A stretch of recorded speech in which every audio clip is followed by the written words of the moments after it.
شروع اللہ کا نام لے کر جو بڑا مہربان نہایت رحم والا ہے۔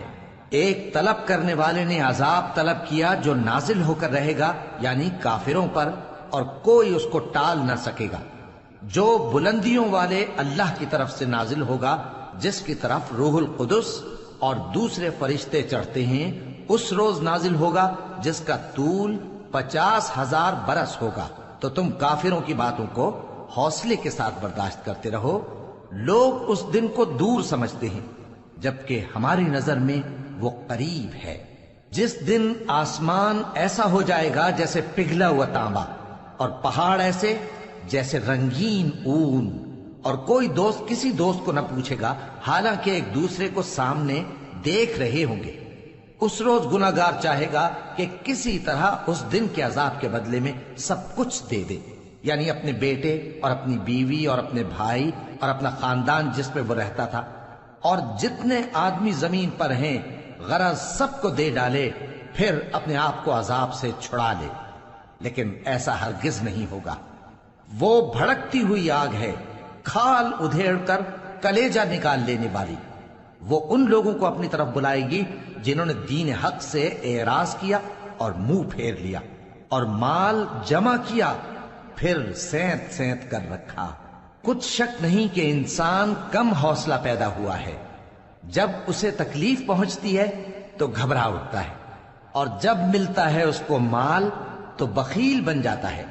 مگر نماز ادا کرنے والے جو نماز کا التزام رکھتے اور ہمیشہ پڑھتے ہیں، اور جن کے مال میں حصہ مقرر ہے، یعنی مانگنے والے کا اور نہ مانگنے والے کا، اور جو روز جزا کو سچ سمجھتے ہیں، اور جو اپنے پروردگار کے عذاب سے خوف رکھتے ہیں، بے شک ان کے پروردگار کا عذاب ہے ہی ایسا کہ اس سے بے خوف نہ ہوا جائے۔ اور جو اپنی شرمگاہوں کی حفاظت کرتے ہیں مگر اپنی بیویوں یا باندیوں سے کہ ان کے پاس جانے میں انہیں کچھ ملامت نہیں، اور جو لوگ ان کے سوا اور طریقے ڈھونڈیں تو وہ حد سے نکل جانے والے ہیں۔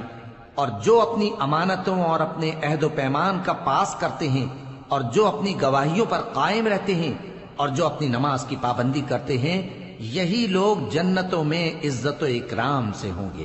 تو اے نبی، ان کافروں کو کیا ہوا ہے کہ تمہاری طرف دوڑے چلے آتے ہیں، دائیں اور بائیں سے گروہ گروہ ہو کر جمع ہوتے جاتے ہیں؟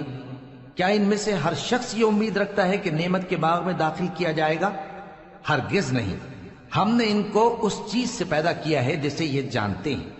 پس مشرقوں اور مغربوں کے مالک کی قسم کہ ہم طاقت رکھتے ہیں، یعنی اس بات پر کہ ان سے بہتر لوگ بدل لائیں، اور ہم عاجز نہیں ہیں۔ تو اے پیغمبر، ان کو باطل میں پڑے رہنے اور کھیل لینے دو، یہاں تک کہ جس دن کا ان سے وعدہ کیا جاتا ہے وہ ان کے سامنے آ موجود ہو۔ اس دن یہ قبروں سے نکل کر اس طرح دوڑیں گے جیسے کسی مقابلے کے نشان کی طرف دوڑے جا رہے ہوں۔ ان کی آنکھیں جھک رہی ہوں گی اور ذلت ان پر چھا رہی ہوگی۔ یہی وہ دن ہے جس کا ان سے وعدہ کیا جاتا تھا۔